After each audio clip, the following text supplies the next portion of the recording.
আমাদের নতুন প্রতিবেশী চাচা চাচির সঙ্গে আমার বেশ ভালোমতো পরিচয় হয়ে গিয়েছিল। ওরা এখানে আসার পর থেকেই মাঝে মাঝে ওদের ঘর থেকে কিছু অদ্ভুত শব্দ ভেসে আসতে লাগল। একদিন আমি কৌতূহলী হয়ে সেই শব্দের উৎস খুঁজতে গিয়ে ওদের ঘরে ঢুকে পড়লাম। ভেতরে ঢুকেই দেখলাম চাচা রেগে চাচিকে ধমকাচ্ছেন। আমি চাচাকে থামাতে চেয়েছিলাম, কিন্তু উনি চাচিকে থেকে দূরে ঠেলে দিয়ে বললেন, তুমি যদি চাচিকে আমার থেকে দূরে সরিয়ে দেওয়ার এতিশাক রাখো তবে চাচির জায়গায় তোমাকেই এখন কিছু করতে হবে। চাচার কথা শুনে আমি হতভম্ব হয়ে গেলাম। আমার নাম আরতি আর আমার বিয়ে হয়েছে। 5 মাস হলো আমার শ্বশুরবাড়ির পাশে যে ঘরটা কয়েক মাস ধরে খালি ছিল সেখানে সম্প্রতি একজন 55 বছর বয়সী লোক এসে উঠেছেন। তার নাম মহেশ আর তার স্ত্রী সীমা চাচি পঙ্গু। একদিন আমাদের নতুন প্রতিবেশী মহেশ চাচা তার স্ত্রীকে নিয়ে আমাদের ঘরে এলেন। তখন আমার স্বামী রাজেশও ঘরে ছিল। আমি মুচকি হেসে তাদের চা নাস্তার জন্য ডেকে নিলাম। চা নাস্তা করে তারা চলে গেলেন আর রাজেশ আমার উপর রেগে গেলেন। তিনি বললেন, তোমার কি দরকার ছিল অপরিচিত মানুষদের ঘরে ডাকতে? এখনও তারা আমাদের ঠিকমতো চেনেনও না।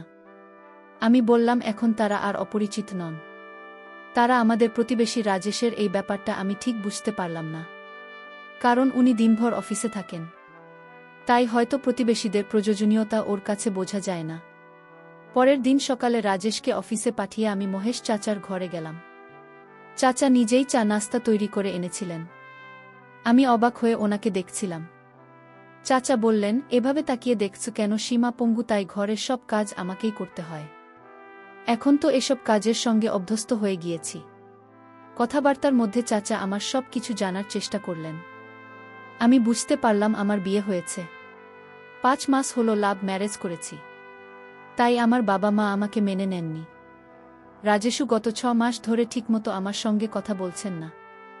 মহেশ চাচা আমাকে তাদের সন্তান সম দেখেন, কারণ তাদের নিজেদের কোনো সন্তান নেই। আমার বাবা মার কথা মনে পড়তেই চোখে পানি চলে এল।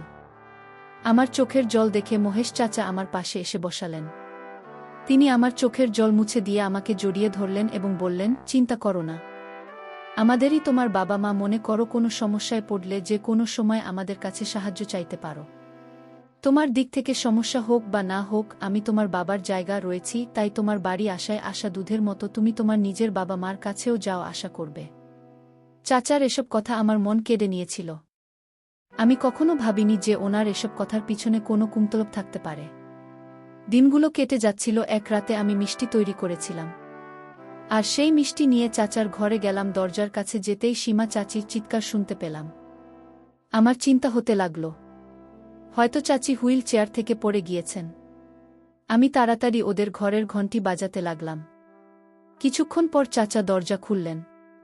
আমি ভেতরে ঢুকেই চাচির খোঁজ নিলাম। তখন চাচার মেজাজ বেশ খারাপ ছিল।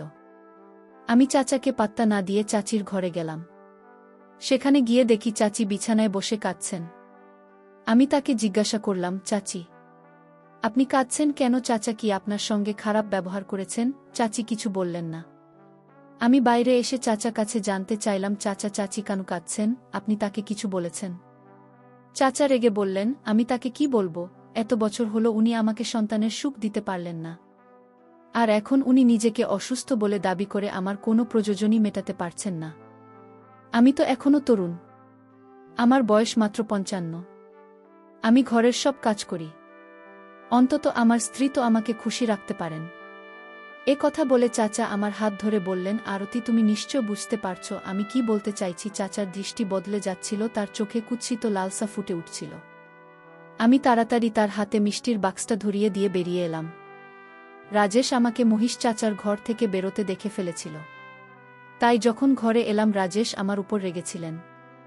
সাধারণত আমি রাজেশের প্রশ্নের তড়িৎ জবাব দিতাম, কিন্তু সেদিন আমি কোনো কথা বাড়ালাম না, কারণ আবার সেই একই কথা উঠবে।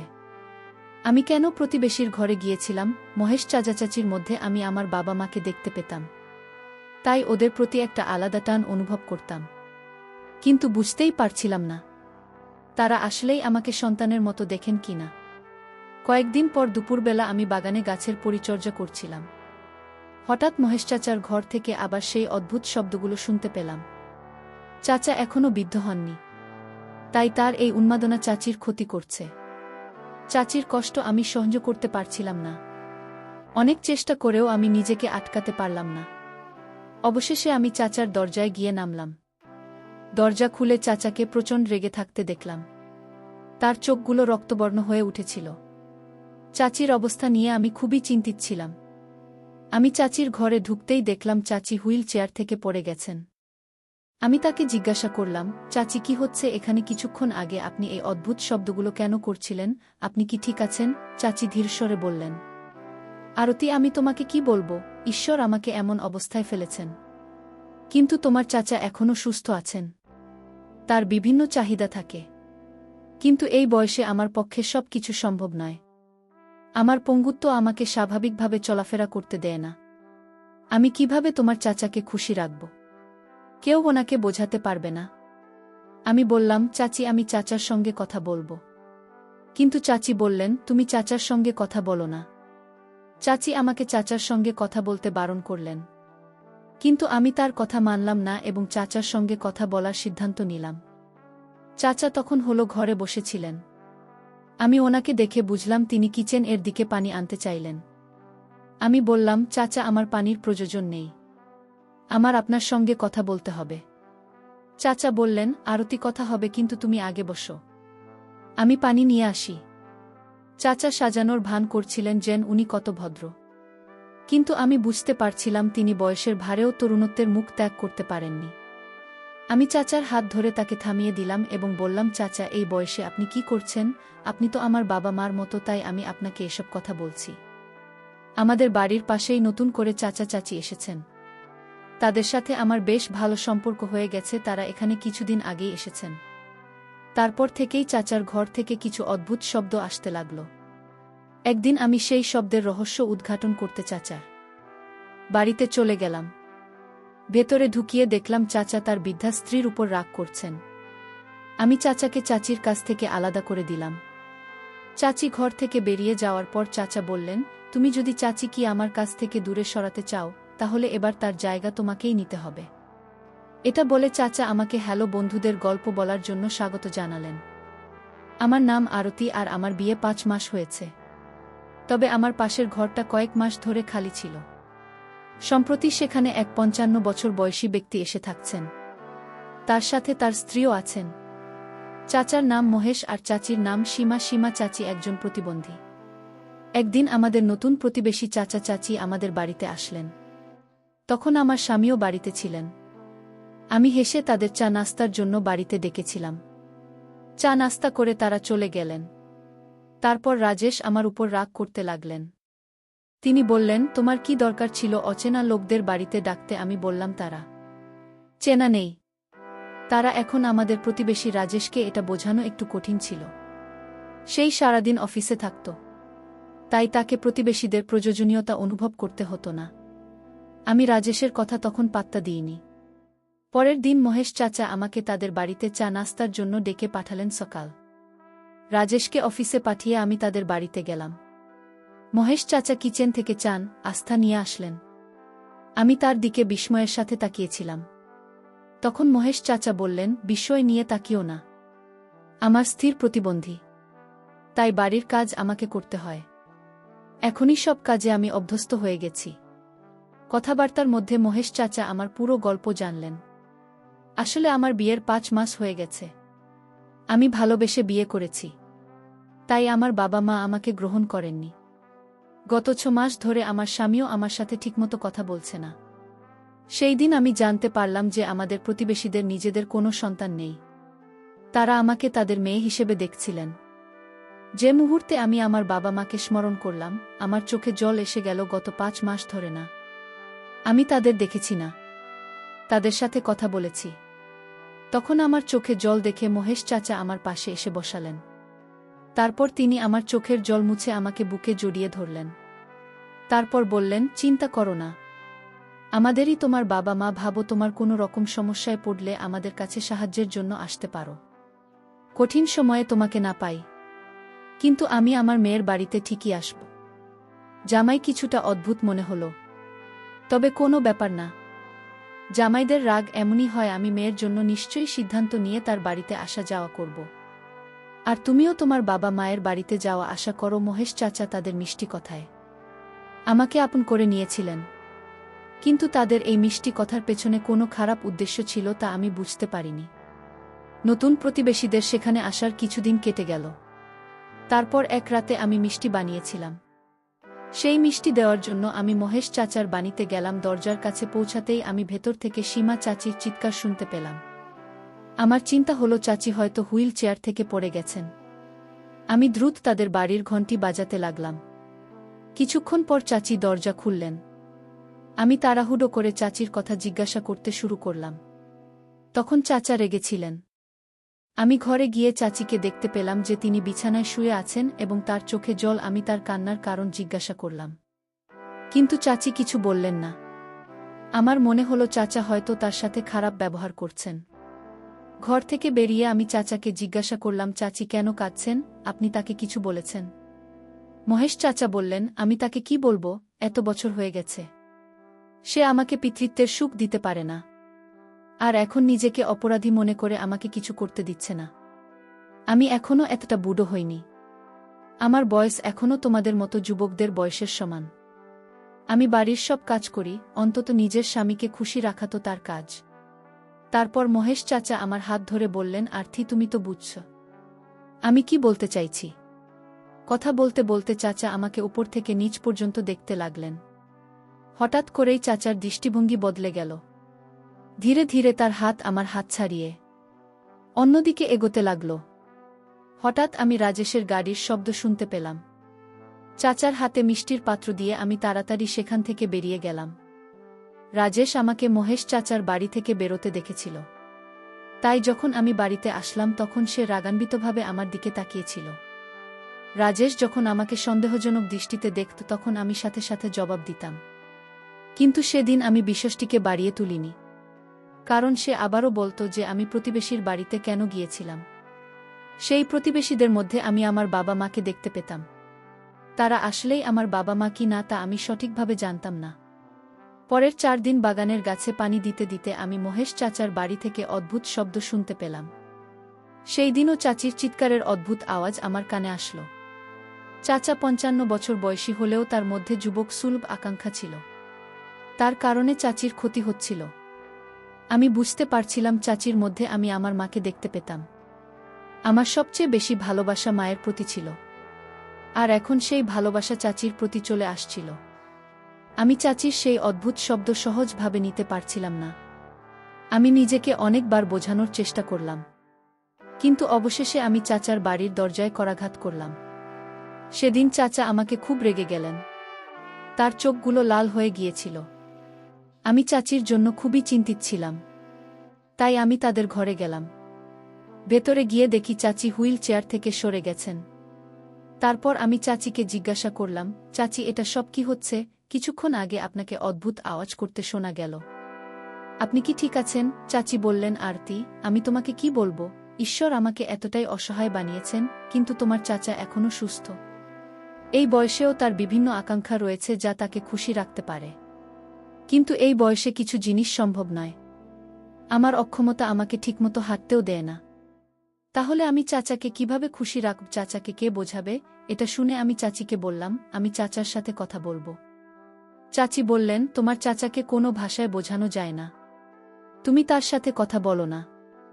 চাচি আমাকে চাচাকে বোঝাতে মানা করেছিলেন, কিন্তু আমি তার কথা শুনিনি এবং চাচার সাথে কথা বলার সিদ্ধান্ত নিলাম। চাচা বাইরে বসেছিলেন।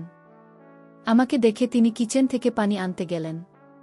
তখন আমি বললাম, চাচা, আমাকে পানি লাগবে না, আমাকে আপনার সাথে কথা বলতে হবে। চাচা বললেন, আরতিবত্তা চলতে থাকবে, আগে বসো, আমি পানি নিয়ে আসছি। চাচা এমনভাবে কথাবার্তা বলছিলেন যেন আমার প্রতি তার কোনো আকাঙ্ক্ষা নেই, কিন্তু কথার মধ্যে আমি লক্ষ্য করছিলাম তার চোখের দৃষ্টিতে কিছু অদ্ভুত আকাঙ্ক্ষা ছিল। চাচা পানি এনে দিলেন। আমি বললাম, আপনি চাচির সাথে ঠিক ব্যবহার করছেন না। তার বয়স হয়েছে এবং তাকে আপনার পূর্ণ সমর্থন দেওয়া উচিত। এই বয়সে আপনার কিছু আকাঙ্ক্ষা রয়েছে যা তাকে পূরণ করতে দিতে হবে, কিন্তু কিছু জিনিসের মধ্যে বয়সের বাধা আসে, আপনার আকাঙ্ক্ষাগুলো সীমিত রাখতে হবে। চাচা তখন আমার হাত ধরে বললেন, তুমি আমার চাচিকে কি বোঝাবে? তুমি নিজেই তো জানো তোমার রাজেশের সাথে তোমার আকাঙ্ক্ষা পূরণ করতে পারো না, আর চাচির মতো এতটা বয়স হয়নি। এ কথাগুলো বলে চাচা আমাকে আরও কাছে নিয়ে আসলেন। তিনি আমার মুখের দিকে তাকিয়ে একটি অদ্ভুত হাসি দিলেন। তখন আমি বললাম, চাচা, আপনি এতটাই নিচে নামবেন বলে ভাবিনি। আপনি এভাবে আমাকে দেখতে পারলেন, চাচির সাথে আপনার যা সমস্যা আছে তা মিটিয়ে নিন। কিন্তু আমি আপনার মেয়ে বা আপনার চাচি নই যে আপনি আমার উপর এইসব আচরণ করবেন। চাচা তখন হঠাৎ আমার হাত ছেড়ে দিলেন। আমি বুঝতে পারলাম চাচার চোখের দৃষ্টিভঙ্গি পাল্টে গেছে। তারপর চাচা বললেন, আটি, আমি তোমাকে চাচির মতো দেখতে চাইছি না। আমি তোমার কাছ থেকে সেই সব কিছুই আশা করছিলাম যা আমার চাচি আঁকে দিতে পারছে না। তুমি আমার হাতে হাত দিয়ে আমার দিকে তাকাও, আমি তোমার দিকে তাকাব। এই মুহূর্তে তুমি আমার হাত ছুড়ে দিতে পারো, কিন্তু আমি জানি তুমি আমাকে শেষ পর্যন্ত গ্রহণ করবে। তুমি তো জানো তোমার রাজেশের সাথে তোমার সম্পর্ক ভালো নয়। চাচার কথা শুনে আমি ভয় চিৎকার করতে চাইছিলাম, কিন্তু আমার গলা দিয়ে কোনো আওয়াজ বেরোল না। তখন চাচা আমার মুখে হাত রেখে আমাকে শান্ত করতে চাইলেন। তারপর আমার মুখের উপর হাত চাপিয়ে বললেন, চিৎকার করো না। আমি তোমাকে শুধু একটু ছুঁয়ে দেখতে চাইছি। তুমি কি চাচার দিকে তাকিয়ে একটু হাসবে না? আমি বুঝতে পারছিলাম চাচা আর নিজেকে সংহত করতে পারছেন না। তাকে ধাক্কা দিয়ে আমি দ্রুত সেখান থেকে পালিয়ে এলাম। তারপর বাড়িতে ফিরে এসে আমি রাজেশকে সবকিছু জানাতে চেয়েছিলাম, কিন্তু তখনও জানাতে পারেনি। পরের কয়েকদিন চাচার সাথে আমি কোনো কথা বলিনি। রাজেশ যখন বাড়িতে থাকতেন তখন চাচা আমাদের বাড়িতে আসতেন না। কিন্তু রাজেশ যখন বাড়ি ছাড়লেন তখন চাচা আমার বাড়িতে এসে তার অদ্ভুত আচরণ চালিয়ে যেতে লাগলেন। একদিন আমি বুঝতে পারলাম আমি গর্ভবতী। আমি চাচিকে খবরটা দিতে চেয়েছিলাম, কিন্তু চাচার অদ্ভুত আচরণ আমাকে ভয় দেখাতে শুরু করল। আমি আমার বাবা মাকে এই খবরটা দিতে পারছিলাম না, কারণ তারা আমার সাথে কথা বলা বন্ধ করে দিয়েছিল। তখন একদিন আমি আমার বন্ধুর সাথে ফোনে কথা বলছিলাম এবং তাকে খবরটা জানালাম, কিন্তু সেই কথোপকথন চাচা শুনতে পেলেন। পরের দিন চাচা এবং চাচি আমার বাড়িতে এসে মিষ্টি নিয়ে আসলেন। চাচা তখন আমাকে বললেন, গতকাল যখন তুমি বাগানে হাঁটছিলে তখন তোমার ফোনের কথোপকথন শুনলাম। আমি তখন চাচার অদ্ভুত আচরণের কথা চাচিকে জানানোর সাহস পেলাম না। চাচি তাদের সম্পর্ক নিয়ে দুঃখিত ছিলেন, কিন্তু তখনও আমি তাদের সামনে কিছু বলতে পারছিলাম না। চাচা আবারও আমার সাথে কথা বলতে আসলেন, যখন আমি চাচির সাথে মিষ্টির কথা বলছিলাম। এইভাবে সময় কাটছিল। একদিন চাচা আমার বাড়িতে এসে জোর করে আমাকে আলিঙ্গন করতে চেষ্টা করলেন। আমি তৎক্ষণাৎ তার হাত থেকে নিজেকে মুক্ত করলাম। তারপর তিনি আমাকে জিজ্ঞাসা করলেন, তুমি কি বুঝতে পারছো না আমি তোমাকে কতটা চাইছি? আমি তখন তাকে ঘর থেকে বের করে দিলাম। তবে সেই রাতেই চাচা আবার এসে আমাকে বিরক্ত করতে লাগলেন। তখন আমি বুঝতে পারলাম আমি চাচাকে মাফ করেও ভুল করেছি। চাচার কথাগুলো আমাকে অবাক করেছিল, কিন্তু তার আচরণ আমাকে আরও বেশি ভীত করেছিল। তিনি আমাকে মজা করে বলেছিলেন, তুমি কি জানো এই সময় স্বামী স্ত্রীর মধ্যে কতটা ভালোবাসা থাকতে হয়? এরপর চাচা আমাকে আবারও বিরক্ত করতে শুরু করলেন। তিনি বলেছিলেন, যদি রাজেশ তোমাকে বিরক্ত করে তাহলে তুমি আমাকে কল করতে পারো।